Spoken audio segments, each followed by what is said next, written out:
बिस्मिल्लाहिर रहमानिर रहीम अल्हम्दुलिल्लाहि रब्बिल आलमीन वस्सलातु वस्सलामु अला सय्यिदिल मुरसलीन नबियना मुहम्मद व अला आलिहि व सहबिहि अजमाइन अम्मा बाद फ़क़द क़ाल अल मुअल्लिफ़ रहिमहुल्लाहु तआला अन अब्दुल्लाह इब्न मसऊद रज़ियल्लाहु अन्हु क़ाल हद्दसना रसूलुल्लाह सल्लल्लाहु अलैहि वसल्लम व हुवा अस्सादिक़ुल मस्दूक़ इन्न अहदकुम युजमअु ख़ल्क़ुहु फ़ी बत्नि उम्मिहि 40 यौमन नुत्फ़ा सुम्मा यकूनु अलक़तन मिस्ला ज़ालिक सुम्मा यकूनु मुज़ग़तन मिस्ला ज़ालिक सुम्मा युरसलु इलैहिल मलक फयनफुखु फ़ीहि रूह व युअमरु बिअरबाइ कलिमात बिकत्बि रिज़्क़िहि व अजलिहि व अमलिहि व शक़िय्युन औ सईद फवल्लाहिल्लज़ी ला इलाहा गैरुहु इन्न अहदकुम ला यअमलु बिअमलि अहलिल जन्नह हत्ता मा यकूनु बैनहु व बैनहा इल्ला ज़िराउन फयस्बिक़ु अलैहिल किताबु फयअमलु बिअमलि अहलिन नार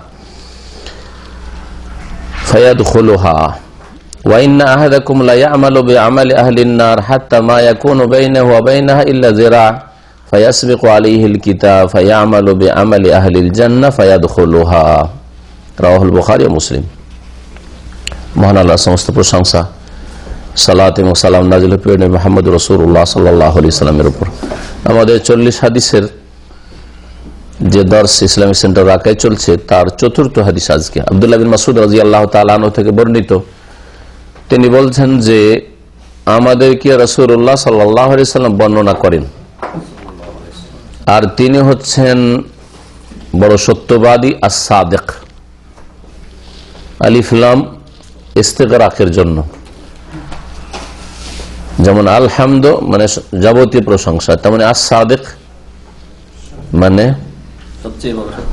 জি সবচেয়ে বড় সত্যবাদী বা সার্বিক ক্ষেত্রে সত্যবাদী। দিনের ক্ষেত্রে, দুনিয়ার ক্ষেত্রে এমন নয় যে দুনিয়ার অনেক ক্ষেত্রে, অনেকে আছে দিনের ক্ষেত্রে, ধর্মের ক্ষেত্রে মিথ্যা বলে না, সহি আকীদার লোক, যথাসাধ্য সহি কথা কোন হাদিসের আলোকে বলার চেষ্টা করে। দুনিয়ার ক্ষেত্রে, ব্যবসা বাণিজ্যে অথবা লেনদেনের ক্ষেত্রে, চাকরি করতে গিয়ে অনেক সময় মিথ্যার আশ্রয় নেই না, এরকম না। আস-সাদিক সার্বিক ক্ষেত্রে সত্যবাদী। আল মাসদুক এবং যাকে সত্য মনে করা হয়েছে। জি,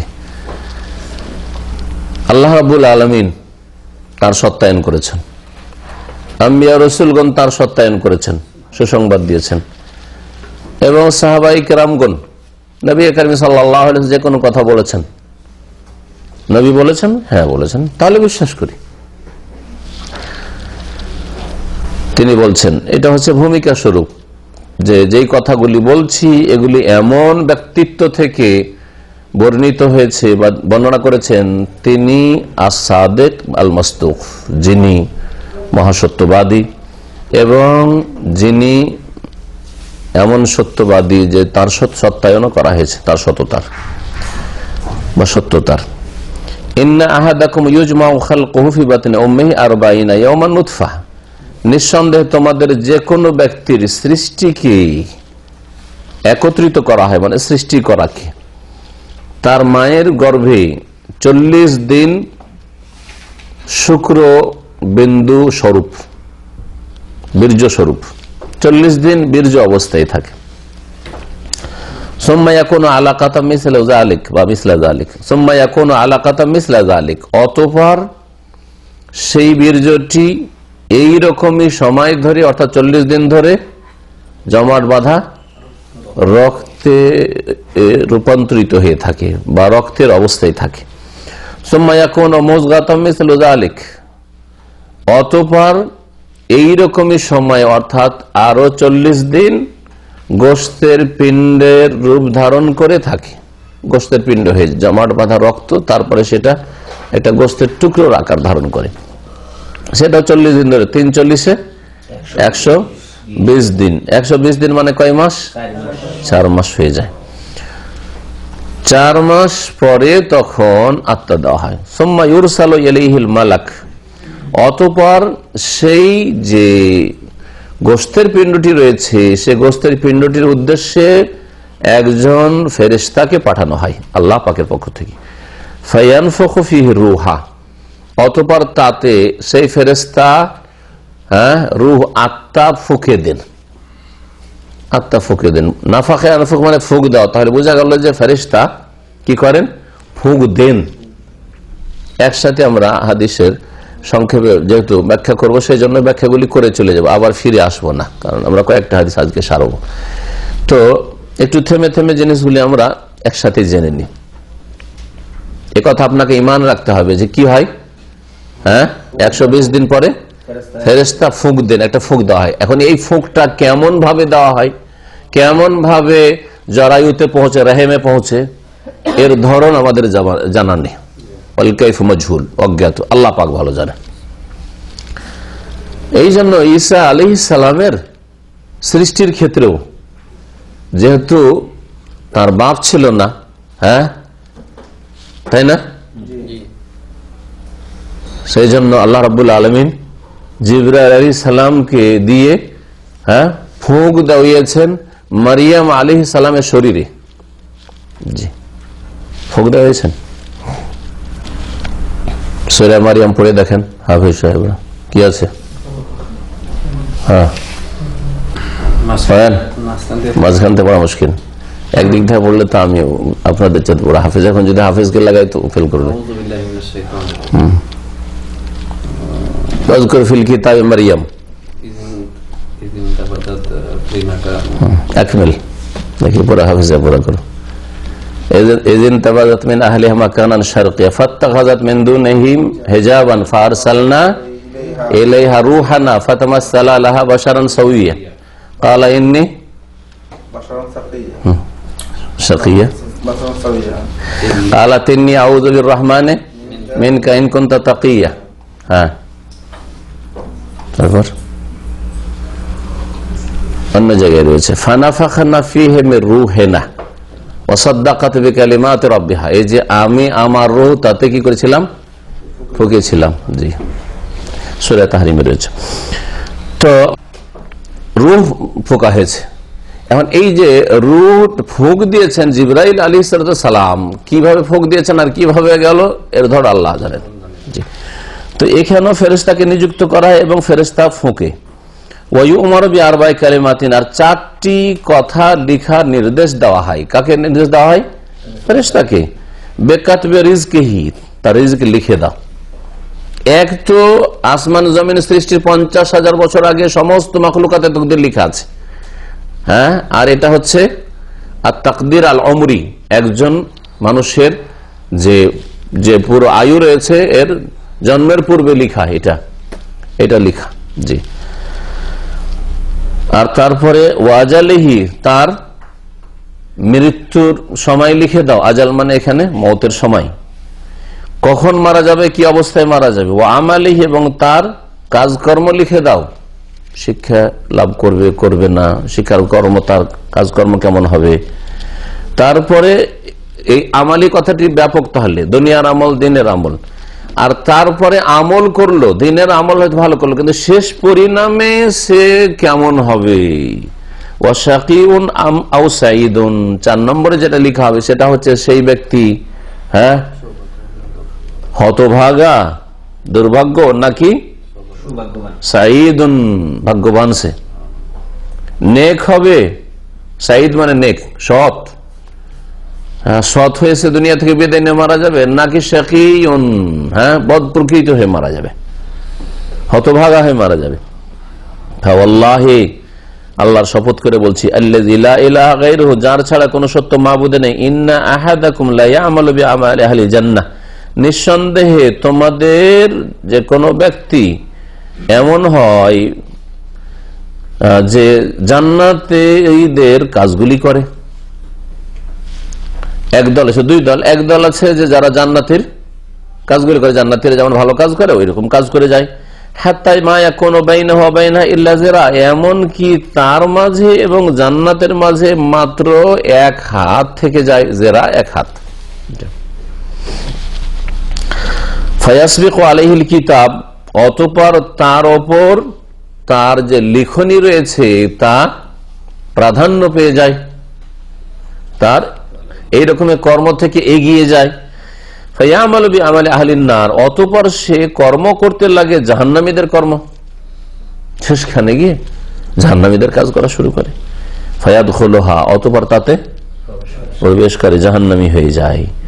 এর বিপরীত আবার আরেক দল আছে, ওয়াইন্না আহাদাকুম, তোমাদের এমনও আছে যারা লা ইয়ামালু বিআমালি আহলিন নার, যারা কি করে, জাহান্নামীদের কর্ম করে, সারা জীবন ধরে জাহান্নামীদের কাজ করেছে। হাত্তা মা ইয়াকুনু বাইনাহু ওয়া বাইনাহা ইল্লা যিরা, এমনকি তার মাঝে আর জাহান্নামের মাঝে মাত্র 1 হাত থেকে গেছে, মানে অল্প কিছু সময় হয়তো আছে তার হায়াতের, বেশি সময় নেই। সংশোধনের সময়, তওবার সময় অল্প আছে, মওতের সাথে তার তওবার দরজা বন্ধ হইতে যাচ্ছে। একটা হাত বলে বোঝানো হয়েছে সময়ের স্বল্পতাকে। ফায়াসবিকু আলাইহিল কিতাব, অতঃপর তার উপর তার যে ভাগ্যের লিখনি রয়েছে তা প্রাধান্য পেয়ে যায়। ফায়ামালু বিআমালি আহলিল জান্নাহ, অতঃপর সে জান্নাতীদের আমল করা শুরু করে। সারা জীবন শিরক, কবর, মাজার পূজা, বিদআত, মিলাদ করলো, আর তারপরে বার্ধক্য গিয়ে হেদায়েত হয়ে গেল, হয় না? হয় না? ফায়াদখুলুহা, অতঃপর সে জান্নাতে প্রবেশ করে। এর একটি উদাহরণ বলছি। আমাদের এই যে king Fahad petroleum university UPM এ আনিস ভাই আছে, চেনেন আপনারা? ওনার দাদা কুমিল্লার মানুষ, না কুমিল্লার, তো ওনার দাদা একবারে শেষ যুগে এই আনিস এখানে আসার পরে নিয়ে গিয়ে এখানকার আলোচনাগুলি দিয়েছে। একেবারে বুড়ো, বলছে সাদা হয়ে গেছে, বয়স যথেষ্ট, মাত্র 1 বছর হয়তো বেঁচেছে। সেগুলো শোনার পরে খুব আক্ষেপ করেছে, বলছে আমার দাদা খুব আক্ষেপ করেছে যে আল্লাহ, এগুলো যদি আমি 10-20 বছর আগে পেতাম তাহলে আগেই সংশোধন করে নিতাম।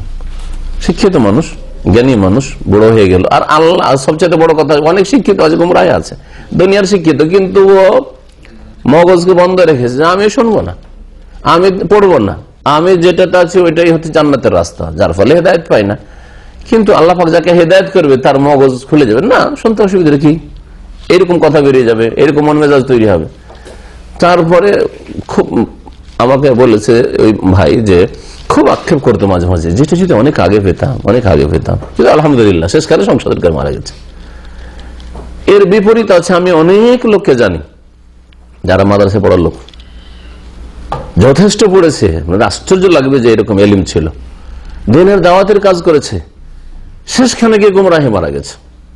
আমাদের পশ্চিমবঙ্গের একজন, আজকে থেকে 50 বছর আগে ওই আমলের বড় একজন বক্তা ছিল, কিন্তু হাফেজ আর ভাষার পণ্ডিত, সহিহ আকীদার বক্তা ছিল। কত যে ওয়াজ করে বাড়িয়েছে, এমন কোন ডিস্ট্রিক্ট ছাড়িনি মনে হয়।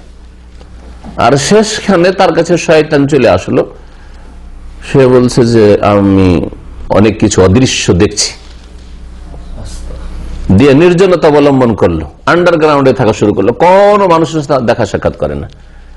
বেশ কয়েক বছর ধরে এরকম থেকেও মানে ও আলাদা ধ্যানের জগতে চলে গেল, যাওয়ার পর ওই অবস্থায় মারা গেছে। না মসজিদ জামাত, না জুমা, কোনো কিছুতে যেত না, এ মারা গেছে। সারা জীবন ধরে একটা স্ত্রীকে নিয়ে সংসার করেছে, কোনদিন তার কোনো ব্যাড রেপোর্ট ছিল না যে জেনার কাছে গেছে। 50 বছর বয়স হওয়ার পরে এমন ভাবে ব্যভিচারে ডুবেছে যে ওই অবস্থায় মারা গেছে। এরকম বহু ঘটনা জানা আছে। নাম না ধরে বললে তো আর গীবত হবে না, যখন নাম ধরে বলবো তখন গীবত হবে, কিন্তু নাম যদি না ধরি আর এমনি বলি নসিহতের জন্য, বিরতির জন্য, যে আপনি আপনার অবস্থাটা দেখেন যে আপনি গত বছরের চাইতে এখন ইমান আমলে ভালো নাকি ডাউনের দিকে যাচ্ছেন। যদি খারাপের দিকে যান তাহলে বুঝতে পারছেন আপনি যে আপনার নসিব খারাপ। ফায়াসবিকু আলাইহিল কিতাব, এখন আপনার লিখনি প্রাধান্য পেতে যাচ্ছে, জাহান্নামের দিকে যাচ্ছেন।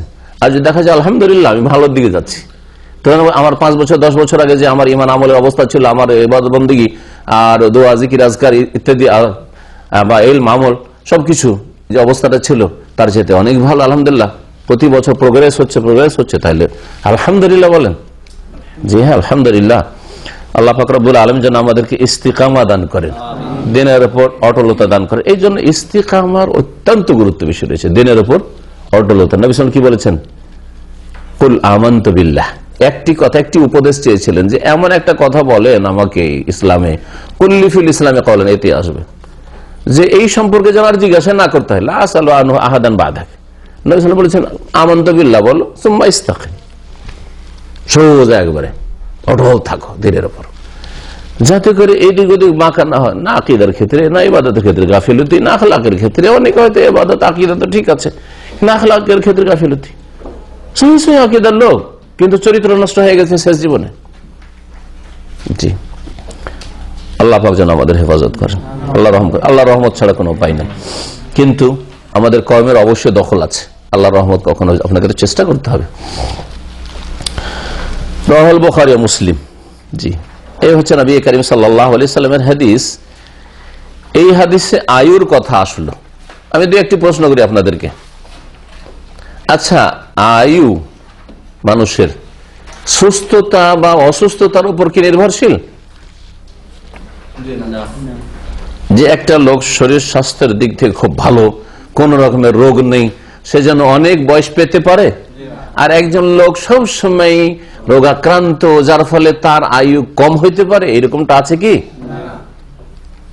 একমত না কোন দ্বিমত আছে? একমত। আব্দুর রব ভাই বলছে না, কিন্তু একটু বলছে যে বেশি সুস্থ থাকলে মানে বেশি বাঁচা যায় না। জি, হ্যাঁ, অনেক সারা জীবনের সুস্থ যৌবনে মারা গেছে, আর সারা জীবনের অসুস্থ, 80-90 বছর বয়স হয়েছে, মতকে ডাকছে তবু আসে না। হ্যাঁ, মতকে ডাকছে যে আল্লাহ যদি মত হয় না কেন, মত হইতো তো ভালোই হইতো, হয়তো যদি মত আকাঙ্ক্ষা করা যায় নয়। কিন্তু একটি দোয়া নবী সব শিখিয়েছেন যে যখন মত ভালো হবে মত দাও, আর যখন যতদিন বেঁচে থাকা ভালো হবে ততদিন বাঁচিয়ে রাখো। কার দোয়া মুখস্থ আছে এটা? না, এই দোয়ার প্রয়োজন নেই, কারণ মরতে তো চাই না। আল্লাহুম্মা আহিয়ানি মা কানাতিল হায়াতু খায়রাল লি ওয়া তাওয়াফানি ইযা কানাতিল ওয়াফাতু খায়রাল লি। ঈমান আমল হারিয়ে যাওয়ার মতো অবস্থা যদি, দাজ্জাল চলে এসছে, বড় দাজ্জাল অথবা ছোট দাজ্জাল, আর ফিতনার শেষ নেই, আর দ্বীনের ঈমান আমলে ফিতনা শুরু হয়ে গেছে, তখন বেঁচে থাকার জন্য চেষ্টা করবেন, নাকি আল্লাহকে বলবেন যে আল্লাহ, হ্যাঁ, ওয়া তাওয়াফানি ইযা কানাতিল ওয়াফাতু খায়রাল লি?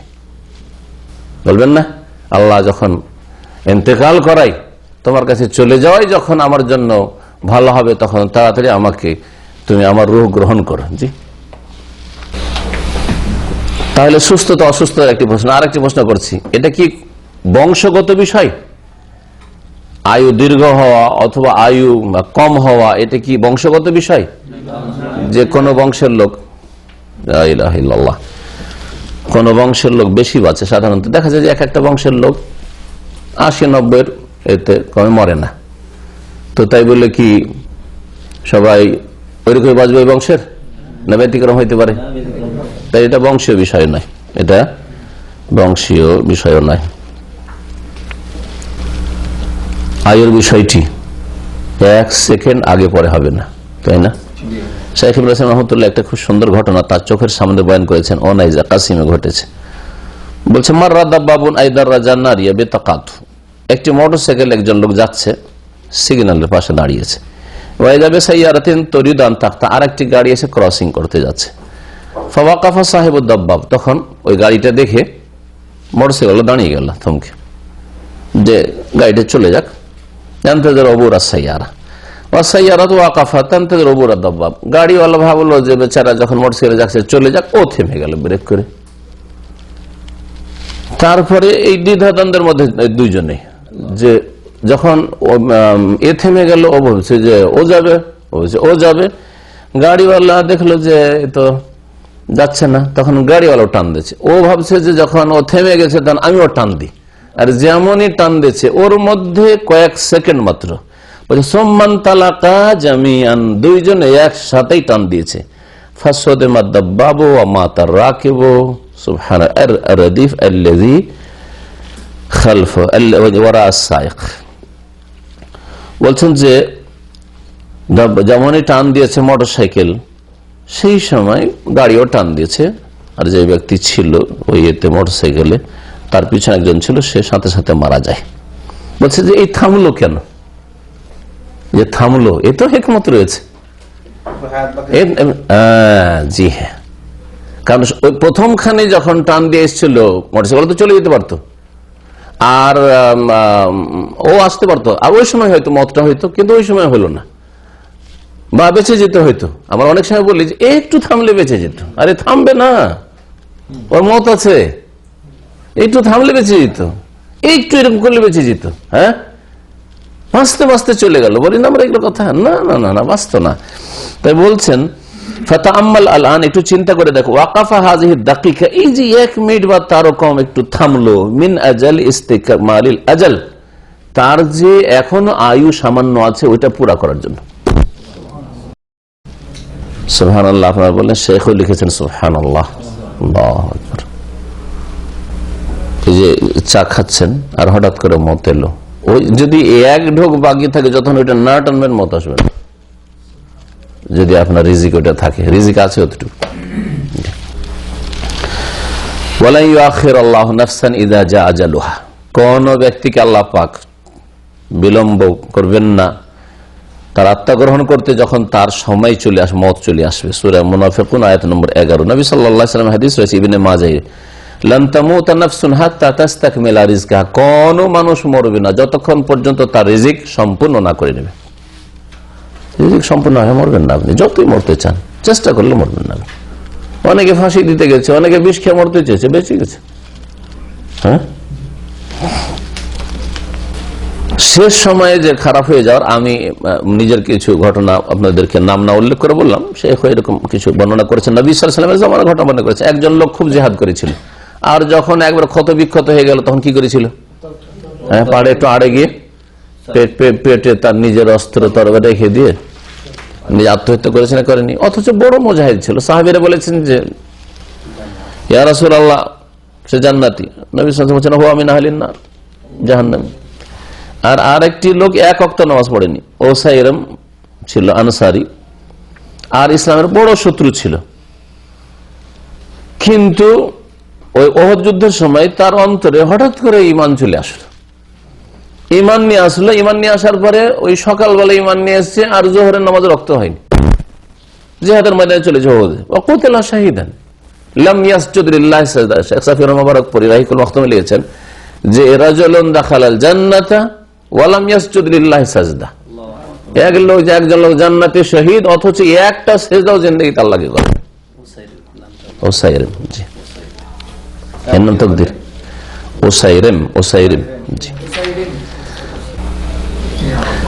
120 দিনের যখন আত্মা ফুঁকে দেওয়া হবে বা যখন প্রাণ চলে আসবে, তখন কোন অবস্থায়, যে কোনো পরিস্থিতিতে অ্যাবর্শন করা জায়েজ নয়। কারণ তখন একজন জীবন্ত মানুষ, মায়ের পেটে থাকলেও জীবন্ত মানুষ, তার একজন জীবন্ত মানুষকে হত্যা করা আর পেটের বাচ্চা 4 মাসের বাচ্চাকে, অথবা তার বেশি 5 মাস 6 মাস 7 মাসের বাচ্চাকে নষ্ট করা, একই রকমের খুন করা, দুটোতে কোনো পার্থক্য নেই। হ্যাঁ, অন্যায়ের ক্ষেত্রে, গুনার ক্ষেত্রে, দিয়াতের ক্ষেত্রে, দুনিয়া বা কিসাসের ক্ষেত্রে কোনো পার্থক্য নেই। সূরা তাহরিমের আয়াত নম্বর 12 যেটা বলছিলাম, হ্যাঁ, মারিয়াম আলাইহিস সালামের ঘটনা বর্ণনা করা হয়েছে বিস্তারিত সূরা মারিয়ামে, কিন্তু ওই রূহ ফুকার কথাটি ওখানে নেই। কিন্তু সূরা তাহরিমে আছে ওয়া মারিয়াম ইবনাতা ইমরান আল্লাতী আহসানাত ফারজাহা ফানাফাখনা ফীহি মির রূহিনা ওয়া সাদ্দাকাত বিকালিমাতি রাব্বিহা ওয়া কুতুবিহি ওয়া কানাত মিনাল কানিতিন। জি, তো আল্লাহ পাক রূহ ফুঁকেছেন, জি, রূহ ফেরেশতা দিয়ে ফুঁকেছেন। عن أم المؤمنين أم عبد الله عائشة رضي الله عنها قالت قال رسول الله صلى الله عليه وسلم من أحدث في أمرنا هذا ما ليس منه فهو رد رواه البخاري ومسلم وفي رواية لمسلم من عمل عملا ليس عليه أمرنا فهو رد। أم المؤمنين, মুমিনদের মা, মুমিনদের জননী, নবী করিম সাল্লাল্লাহু আলাইহি ওয়াসাল্লাম সমস্ত বিবিদের কুনিয়াত উপনাম হচ্ছে উম্মুল মুমিনিন। কারণ আল্লাহ কোরআনে সূরা আহজাবে কি বলেছেন? ওয়া আজওয়াজুহু উম্মাহাতুহুম, নবী সাল্লাল্লাহু আলাইহি ওয়াসাল্লামের বিবিগণ হচ্ছেন উম্মতের মা, সূরা আহজাবের আয়াত নম্বর 6। তো সকলে উম্মুল মুমিনিন নবী সাল্লাল্লাহু আলাইহি ওয়াসাল্লামের বিবিরা, জি। কিন্তু নবী সাল্লাল্লাহু আলাইহি ওয়াসাল্লামের মেয়েরা, মা ফাতেমা না, এই মা ফাতেমা কথাটি শিয়াদের থেকে এসছে, বেরেলভিদের মধ্যে, আর আমাদের দেশে অন্যান্য যারা আছে তারাও সবাই মা ফাতেমা, বুঝা সুজা কিছু নাই। দিনের একটা মূল নীতিমালা হচ্ছে ইন্নামাল মুমিনুনা, মুমিনরা পরস্পর ভাই বোন, তাই না? তাহলে এই নীতিমালাতে প্রত্যেক মুমিন মুমিনাত ভাই আর বোনের সম্পর্ক, একই যুগের হোক আর অন্য যুগের হোক, ভাই আর বোনের সম্পর্ক। রব্বানা ইগফির লানা ওয়া লি ইখওয়ানিনা আল্লাযিনা, আমাদের ভাই বোনরা, জি, ইখওয়ান ভাইয়ের মধ্যে বোনেরাও শামিল, ঠিক কিনা? একমাত্র ব্যতিক্রম নবী সাল্লাল্লাহু আলাইহি ওয়াসাল্লামের বিবিগণ, কারণ আল্লাহ কোরআনে কেন বলে দিয়েছেন যে নবী সাল্লাল্লাহু আলাইহি ওয়াসাল্লাম বিবিগণ হচ্ছেন মা। কিন্তু মা ফাতেমা কি করে হয়? আর মা ফাতেমাই শুধু হইল, আর মা জাইনাব কেন বলে না কোনোদিন? নবী সাল্লাল্লাহু আলাইহি ওয়াসাল্লাম খুব যদি বলেও এইসব তো নাম জানেই না, শিয়াদের মতো অবস্থা, বিদাতীদের, সুন্নি বিদাতীদের। যদি জানেও তো বলবে জাইনাব রাদিয়াল্লাহু আনহা, বলবে না যে হ্যাঁ নবী সাল্লাল্লাহু আলাইহি ওয়াসাল্লাম জাইনাব। আর মা জাইনাব তো কখনো বলবে না, মা রোকাইয়া, মা উম্মে কুলসুম। আর মা বলবে বা কেন? হ্যাঁ, তারা তো মা না। শরীয়তের কোরআন কারীমের নীতিমালায় হয় ভাই বোনের সম্পর্ক, আর এই জন্য উম্মতের লোকদের জন্য নবী সাল্লাল্লাহু আলাইহি ওয়াসাল্লাম মেয়েদেরকে বিবাহ করা জায়েজ। হ্যাঁ, ওসমান বিয়ে করেছেন, আলী বিয়ে করেছেন, আবুল আসিব বিন রবি বিয়ে করেছেন, ঠিক কিনা? কিন্তু নবী সাল্লাল্লাহু আলাইহি ওয়াসাল্লামের স্ত্রীগণকে না।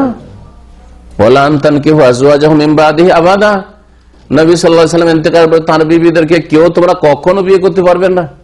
হ্যাঁ জি, যেমন মাকে কোনোদিন বিয়ে করতে পারবে না। উম্মে আব্দুল্লাহ আয়েশা রাদিয়াল্লাহু আনহার আরেকটি কুনিয়াত উপনাম ছিল আব্দুল্লাহর মা। আর আব্দুল্লাহর মা, ওনার কি কোনো ছেলে আব্দুল্লাহ নামে ছিল? ছেলে মেয়ে জন্ম নিয়েছিল? এই ক্ষেত্রে একটি রিওয়ায়াত বর্ণনা করা হচ্ছে, কেউ কেউ কোন ওলামারা বলেছেন, কিন্তু বিশ্বস্ত সূত্রে নয়, এই জন্য পুরো আস্থা করা যাবে না, যে একটি ছেলের গর্ভধারণ করেছিলেন কিন্তু অসম্পূর্ণ সেই বাচ্চাটি নষ্ট হয়ে গেছিল। হ্যাঁ, তো সেই ছেলের নামটি আব্দুল্লাহ রেখে নিজেকে তিনি উম্মে আব্দুল্লাহ বলতেন, উম্মে আব্দুল্লাহ বলতেন। শেখ এই কথাটি উল্লেখ করেছেন। যাকারা বাদু আহলিল আন্নাহু ওয়ালিদা লাহু ওয়ালাদুন সাকাতা, ছোট্ট একটি বাচ্চা জন্ম তো নিয়েছিল অসম্পূর্ণ, কিন্তু সেটা নষ্ট হয়ে গিয়েছিল, লাম ইয়াইশ, বাঁচে নাই। ওয়া যাকারা আখারুন, আরেক দল ওলামারা বলছেন, আন্নাহু লাম ইউলাদ লাহু লা সিখতুন ওয়া লা হাইয়ুন, না জীবিত কোনো ছেলে জন্মেছিল, ছেলে মেয়ে, আর না কোনো অসম্পূর্ণ বাচ্চা জন্মেছিল। তাহলে এই কুনিয়াত কেন? হয়তো তিনি সবচাইতে ভালো নাম যেহেতু আব্দুল্লাহ, আব্দুর রহমান, এই জন্য ছেলে মেয়ে না থাকলেও কুনিয়ত রাখা যেতে পারে। যারা এখনো বিবাহ শাদী করেননি, নিজে যদি বলেন আমি হচ্ছি হ্যাঁ আবু জার, হ্যাঁ, বা আবু আম্মার বা আবু আব্দুল্লাহ, তো বলা যায় যাচ্ছে, যায় যাচ্ছে। ইমাম বুখারী একটি অধ্যায় কায়েম করেছেন, বাবু তাকান্নি বেগাইরে ওয়ালাদ, ছেলে মেয়ে না থাকলেও কুনিয়াত গ্রহণ করা, উপনাম গ্রহণ করা জায়েজ রয়েছে। হাদিস কি রয়েছে? তিনি বলছেন, রাসূলুল্লাহ সাল্লাল্লাহু আলাইহি ওয়াসাল্লাম বলেন, মান আহাদাসা ফি আমরিনা হাযা, যেই ব্যক্তি আমাদের এই বিষয়ে, এই বিষয় মানে ফি আমরিদ দ্বীনে, আমরিনা হাযা মানে ফি আমরিদ দ্বীনে, দ্বীনের বিষয়ে কেউ যদি কোনো নতুন কাজ করে, মা লাইসা মিনহু, যা তার অন্তর্ভুক্ত না, দ্বীনের অন্তর্ভুক্ত না, নবী সাল্লাল্লাহু আলাইহি ওয়াসাল্লাম থেকে তা প্রমাণিত না, কোরআন কারীমও নেই, রাসূলের হাদিসেও নেই, খোলাফায়ে রাশেদিনদের সুন্নতেও নেই, আদর্শেও নেই, ফাহুয়া রাদ্দুন, তাহলে সেটা মারদুদ। রাদ্দুন মানে মারদুদুন, প্রত্যাখ্যাত। বুখারী মুসলিমে হাদিসটি রয়েছে।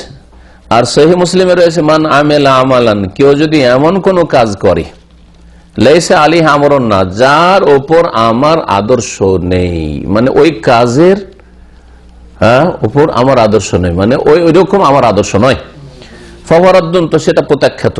দুইটি হাদিসে কি পার্থক্য আছে? কোন পার্থক্য আছে? কিছু পার্থক্য তো আছে। এটা হলো কাজের ক্ষেত্রে, কাজের ক্ষেত্রে শব্দের পার্থক্য, শব্দের পার্থক্য, অর্থের পার্থক্য নেই, অর্থের পার্থক্য আছে। আর আমিলা, ঠিক আছে, মানে নতুন নতুন উদ্ভাবন করা, আমল করা, এটা মানে অঙ্গ প্রত্যঙ্গের আমলকে বোঝানো হয়েছে, শ্রেফা আমল, আমল, ওটার মধ্যে ব্যাপকতা আছে। অন্তরের আমল আমল না, আমল জবানের আমল আমল না, ওটা হচ্ছে ব্যাপক। শব্দের পার্থক্য। এখন উদাহরণ দিই, মিলাদ তৈরি করেছে কুকুবুরি, সুন্নি বিদাতি, আর শিয়াদের ওই ওবাইদিরা, ওরা এহদাস করেছে, এহদাসুল মাওয়ালিদ, মিলাদ পয়দা করেছে, আবিষ্কার করেছে কারা? ওরা। আর বর্তমান যে বিদাতিরা মিলাদ করছে, হ্যাঁ, এরা এহদাস করেছে কি? এরা আবিষ্কার করেছে কি? হ্যাঁ, এরা আমল করছে। তাহলে কোনটা হাদিস বেশি ব্যাপক? ওইটা ব্যাপক। আহাদাসা বেশি ব্যাপক না আমেলা বেশি ব্যাপক? যারা নতুন আবিষ্কার করেছে তাদের সংখ্যা বেশি না যারা বেশি বেদাত আমল করে তাদের সংখ্যা বেশি? যারা আমল করে তাদের সংখ্যা বেশি। তাহলে ব্যাপক আমেলা, কি করে আহাদাসাকে ব্যাপক বললেন? ওদের কাছে তো ফ্যাক্টরি চালু আছে। ওদের সংখ্যার দিক থেকে তো বিদাত পয়দাকারীদের সংখ্যা কম, কিন্তু বিদাতি কর্মকাণ্ডে যারা জড়িত তাদের সংখ্যা বেশি। আমল করনেওয়ালা অনেক আছে, কিন্তু বিদাত পয়দা করনেওয়ালা, আবিষ্কার করনেওয়ালা অল্প আছে। জি, আর একটি দিক থেকে ব্যাপক শাইখ উল্লেখ করেছেন, সেটা হচ্ছে যে এহদাস আবিষ্কার করেছে, এটা উনি বলছেন যে আকীদা ইবাদত কি শামিল হতে পারে, কিন্তু আমেলা আমালান যদি নবী সাল্লাল্লাহু আলাইহি ওয়াসাল্লাম আদর্শের বিপরীত হয়, এই আমল মামলাতকে শামিল, হ্যাঁ মামলাতের ক্ষেত্রে শামিল।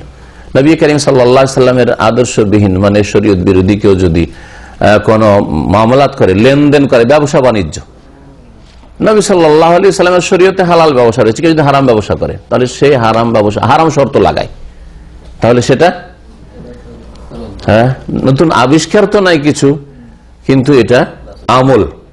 নবী সাল্লাল্লাহু আলাইহি ওয়াসাল্লামের শরীয়তে তার অনুমতি নেই, তাহলে সেটা প্রত্যাখ্যাত।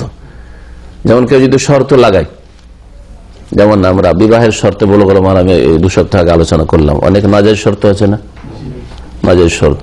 জি, তো যদি কেউ এরকম শর্ত লাগায় সেগুলোকে শামিল হবে, বা এমন নতুন ব্যবসা বাণিজ্য করে ইত্যাদি। 2টি হাদিস রয়েছে শরীয়তে, এই 2টি হাদিস হচ্ছে দ্বীন ইসলামের মূল বিষয়। তার একটি হচ্ছে এটি, আর আরেকটি প্রথম হাদিস ইন্নামাল আমালু বিন্নিয়াত। সমস্ত ইবাদত বন্দেগী কবুল হওয়ার জন্য 2টি শর্ত কি? ইখলাস, এক আল্লাহর জন্য হওয়া, হ্যাঁ, আর কি? মুতাবাআত, নবী সাল্লাল্লাহু আলাইহি ওয়াসাল্লামের অনুসরণ। ইন্নামাল আমালু বিন্নিয়াতে কি রয়েছে? ইখলাসের কথা রয়েছে, যে আপনার যদি আমল ইখলাস থাকে, তাওহীদ থাকে, লিল্লাহিয়াত থাকে, তাহলে আমল কবুল হবে, আর না হলে হবে না।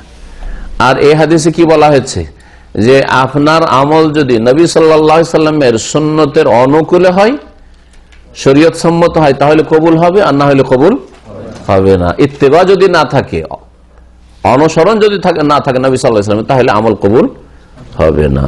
ইখলাস এবং মুতাবাআত বলবেন আরবি ভাষায়, যে আমল কবুলের শর্ত হচ্ছে ইখলাস এবং মুতাবাআত, মানে নবী সাল্লাল্লাহু আলাইহি ওয়াসাল্লামকে ফলো করা। কিসের? মা আয়েশা রাদিয়াল্লাহু আনহা, দুইটা তো মা আয়েশা। আয়েশা রাদিয়াল্লাহু আনহা, ঠিক। হ্যাঁ জি, একজনই যাবে।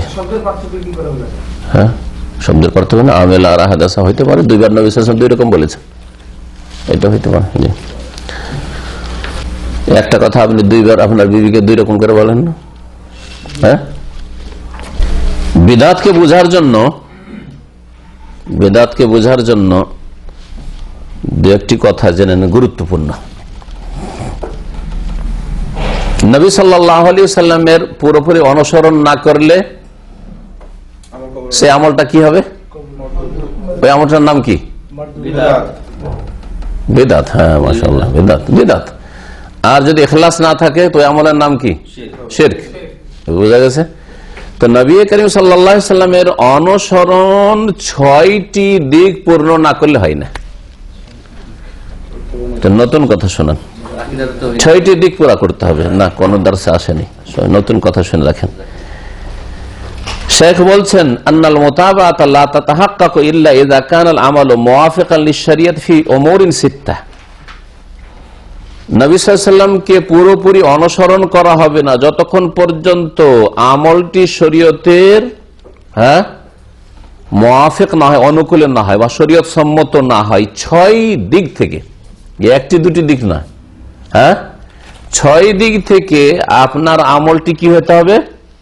শরীয়ত সম্মত হইতে হবে, মানে কোরআন এবং হাদিস সম্মত হইতে হবে। প্রথম হচ্ছে সাবাবহু, কারণের দিক থেকে, ও জিনসহু, হ্যাঁ সেই বস্তুটির দিক থেকে, জিন্স মানে যে বস্তুর আসল মর্মের দিক থেকে বলতে পারেন বাংলায়, জিন্স মানে মাহিয়াত, যেটা মর্মের দিক থেকে, পরিমাণের দিক থেকে, কাদর 3 নম্বর, পরিমাণের দিক থেকে, হ্যাঁ ও কাইফিয়াতহু, আর ধরনের দিক থেকে, কোয়ালিটির দিক থেকে, স্থানের দিক থেকে, কালের দিক থেকে, জামানার দিক থেকে আর মাকানের দিক থেকে, এই 6টি দিক থেকেই শরীয়ত সম্মত হইতে হবে সেই কাজটি, তাহলেই নবী সাল্লাল্লাহু আলাইহি সাল্লামের অনুসরণ হবে। এই কথাগুলি অত্যন্ত গুরুত্বপূর্ণ বিদআতকে বোঝার জন্য আর সুন্নতকে বোঝার জন্য। কারণের ক্ষেত্রে শরীয়ত সম্মত উদাহরণ দিয়ে বোঝাচ্ছেন। বদরের যুদ্ধে নবী সাল্লাল্লাহু আলাইহি সাল্লাম বিজয়ী হয়েছেন, তাই না? বলছেন শেখ যে লাউ আন্না আহাদান আহাদাসা ঈদান, বদরের বিজয়ের জন্য একটি যদি উৎসব করে, যে আমরা বিজয়, আজকাল বিজয় কি বলছে, বিজয় দিবস পালন করছে, হ্যাঁ এই যে বিজয় দিবসের বেদাত বোঝার জন্য। সবচেয়ে বড় বিজয়, ইসলামের প্রথম বিজয় হচ্ছে বদরের বিজয়। তো যদি বিজয় দিবস থাকে ইসলামে, তাহলে বদরের বিজয় দিয়ে শুরু করে, ওই উদাহরণটা নেন। কেউ যদি কোন উৎসব শুরু করে কিসে, লেনতেসারের মুসলিমিন ফি বদর, বদরে যেহেতু মুসলিমরা বিজয়ী লাভ করেছেন সেই জন্য, ফাইন্নাহু ইউরাদ্দু আলাইহি, সেটা তার মুখে ছুড়ে দেওয়া হবে। কারণ এই উৎসবকে লিআন্নাহু রাবাতাহু বিসাবাবিন লাম ইয়াজআলিহুল্লাহু ওয়া রাসূলুহু সাবাবান, কারণ এমন একটা কারণের সাথে এই উৎসবকে জড়িয়েছে যেটাকে আল্লাহ বা তার রাসূল সাল্লাল্লাহু আলাইহি ওয়াসাল্লাম কারণ বলেননি। নবী করিম সাল্লাল্লাহু আলাইহি ওয়াসাল্লামের বদর হয়েছে, নবী সাল্লাল্লাহু আলাইহি ওয়াসাল্লাম এই বদর তা হচ্ছে আমাদের উৎসবের কারণ। এবার বুঝতে পারছেন? কারণ বদরের বিজয়টা হচ্ছে আমাদের কিসের কারণ? একটা ঈদ করার কারণ। ঈদে মিলাদুন নবীটা ওইভাবে নেবেন যে নবী সাল্লাল্লাহু আলাইহি ওয়াসাল্লামের জন্মটা হচ্ছে কিসের কারণ? একটা ঈদ করার কারণ। এরকম করেছেন কি নবী সাল্লাল্লাহু আলাইহি ওয়াসাল্লাম? হ্যাঁ, বা মক্কা বিজয়টা হচ্ছে আমাদের এই দিনে, যেই দিনে মক্কা বিজয় হয়েছে সেই দিন একটা উৎসব বা ঈদ করার কারণ, এরকম করেছেন কি? তাহলে যখন সেটাকে কারণ হিসাবে নবী সাল্লাল্লাহু আলাইহি ওয়াসাল্লাম দর্শন নি বা আল্লাহ পাকও দর্শন নি, তাহলে এই ধরনের জিনিসগুলি হচ্ছে কি? বিদআত। স্বাধীনতা দিবসটা কি নেন, এগুলো তো গায়ে লাগবে যারা আজকালকার মানব রচিত বিধান দিয়ে দেশ পরিচালনা করে তাদেরকে, কিন্তু এগুলো হচ্ছে তিক্ত সত্য, কোরআন এবং হাদিস, দ্বীন ইসলাম। মক্কা বিজয় এটা কি স্বাধীনতা দিবস নয়? যদি উদাহরণ স্বাধীনতা দিবস, কেন মক্কা কাফেরদের দখল ছিল, মক্কা স্বাধীন করলো, তাই না? তো মক্কা স্বাধীনতা দিবস। তো নবী সাল্লাল্লাহু আলাইহি ওয়াসাল্লাম মক্কার এই বিজয় বা এই দিনটা কি কোনো উৎসবে পরিণত করেছেন? এটা কি কারণ যে আমাদের একটা উৎসবের কারণ হচ্ছে মক্কা স্বাধীন হওয়া, করেছেন? করেননি। তাহলে বোঝা গেল যে সুন্নাত না বিদআত, এখন বুঝেন এগুলো। দ্বিতীয় কি বলা হয়েছিল? হ্যাঁ, মর্মের দিক থেকে বলছেন যে আচ্ছা আপনি যদি কুরবানি করেন, কিন্তু ঘোড়ার কুরবানি, সুন্দর একটা উদাহরণ দিয়েছে, চলবে? হ্যাঁ, ঘোড়ার গোশত যদি এমনি খান খাওয়া যায়, হানফি মাযহাব ছাড়া অন্যদের সবার কাছে খাওয়া যায়, সাহাবারা খেয়েছেন। হ্যাঁ, বলছেন লাউ আন্না আহাদান যাহা বিফারসিন, ঘোড়া যদি কেউ কুরবানি করে, ফাইন্না যালিকা মারদুদুন আলাইহি, সেটা তার মুখে ছুঁড়ে দেওয়া হবে, ওয়ালা ইউকবালু মিনহু, এটা কবুল হবে না, লিআন্নাহু মুখালিফুল লিশ-শরীয়তি ফিল জিনসি, কারণ শরীয়ত বিরোধী এটা মর্মের দিক থেকে, মানে এই রকমের জিন্স, এই জিনিসের নবী সাল্লাল্লাহু আলাইহি ওয়াসাল্লাম কি করেননি? কুরবানি করেন নাই। ইন্নাল আযাহি, কুরবানি সম্পর্কে আল্লাহ বলেছেন বাহিমাতুল আনাম, গৃহপালিত জন্তু, আর তা দিয়ে বাহিমাতুল আনামের ব্যাখ্যা হচ্ছে গবাদি পশু, এবেল, উট, ওয়াল বাকার এবং গরু, গাভী, গরু জাত যত আছে, ওয়াল গানাম এবং ছাগল, গানাম জাত যত আছে। এখন গানাম জাতের মধ্যে একটা আসবে, গানাম জাতের মধ্যে আপনার বকরি ছাগল আসবে, মেষ যেগুলো ভেড়া ভেড়ি বলে ওগুলো আসবে, দুম্বাও আসবে। জি, বোঝা গেছে? না, হরিণ আসবে না। হ্যাঁ, বোঝা গেছে? কিন্তু যদি কেউ সাদকা করে, ঘোড়া জবাই করে, বলছে যে আম্মা লাউ যাবাহা ফারাসান, ঘোড়া জবাই করে লিয়াতাসাদ্দাকা বিলাহমিহা, গোশত যদি দান খেরাত করে, নাকি হবে না? হ্যাঁ, দান খেরাত করলে নাকি হবে, কিন্তু কোরবানি করা যাবে না, কারণ কোরবানির ক্ষেত্রে আল্লাহ বাহিমাতুল আনাম বলেছেন। জিনিসটা আলাদা হয়ে গেল। যে জিনিসগুলি, হ্যাঁ, যে মর্মের জিনিস মানে জিনিস শব্দটি এমন একটা আরবি শব্দ যেটার বাংলা আমরা জিনিসই বলি আমাদের আঞ্চলিক ভাষায়, বলি না জিনিস, এই জিনিসটা জিনিস। আর ওইটাকে আরবিতে ব্যাখ্যা করার জন্য বলে মাহিয়াত। আর মাহিয়াতকে যদি বলা হয়, মাহিয়াত আসলে মানে যেটা তার আসল, মা হেয়া থেকে মাহিয়াত। জি। 3 নম্বর হচ্ছে পরিমাণের দিক থেকে কি হইতে হবে? শরীয়ত সম্মত হইতে হবে। পরিমাণের দিক থেকে কি হইতে হবে? শরীয়ত পরিমাণের দিক থেকে। সুতরাং একটা উদাহরণ বলছে, মিসালুজালিকের উদাহরণ, শরীয়তে যেই পরিমাণ আছে তার বেশি দিয়ে যদি কেউ ইবাদত করে, কেউ যদি উজু করে আর উজুতে 4 বার করে ধয়, যে আমি একটু আরো ভালো করে প্রত্যেকটা অঙ্গ 4 বার করে ধুবো, উজু হবে? হ্যাঁ। ফজরের নামাজ 2 রাকাত না পড়ে আমি 4 রাকাত পড়বো, হবে? বেদাত বলবেন না? বলবেন না? এই দিক দিয়ে মুআফিক হইতে হবে নবী করিম সাল্লাল্লাহু আলাইহি ওয়াসাল্লাম থেকে যতটা পরিমাণ, মিকদার, পরিমাণ প্রমাণিত। 4 নম্বর, এক একটা করে উদাহরণ দিয়ে যাই সময়ের স্বল্পতার কারণে। আইয়াকুল আমালু মুওয়াফিকান লিশরিয়া ফিল কাইফিয়া, কোয়ালিটির ক্ষেত্রে, ধরনের ক্ষেত্রে শরীয়ত সম্মত হইতে হবে।